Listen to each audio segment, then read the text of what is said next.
The novel coronavirus is rapidly spreading across the world, and an uptick in US cases is raising a lot of questions, like what does the virus mean for your business and employees, your data and your family? First things first, staying in the know is key. The sheer amount of misinformation circulating online is mind-blowing. Between stories of bats and bioweapons, it can be hard to keep track of important and useful information that can protect your business and workers. To stay on the safe side of the information game, make sure to stick to reliable information sources like the US Center for Disease Control and Prevention. Avoid helping spread sensational or downright fake stories on social media.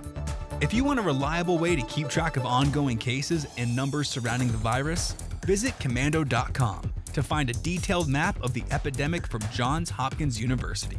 When it comes to protecting your employees, have a plan in place that would allow your employees to work from home if necessary. For employees working from home, programs like Google's G Suite and Office 365 make it easy to collaborate on work remotely. It's also worth looking into video conferencing programs like Skype or Zoom, so you and your workers can talk to one another face to face and, keeping that 6 feet distance.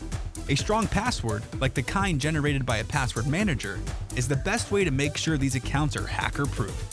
You should also consider a VPN service so any employees who might be on a less than secure connection aren't sharing that risk with anyone else. For more great coronavirus tips and tricks, just search coronavirus on Komando.com.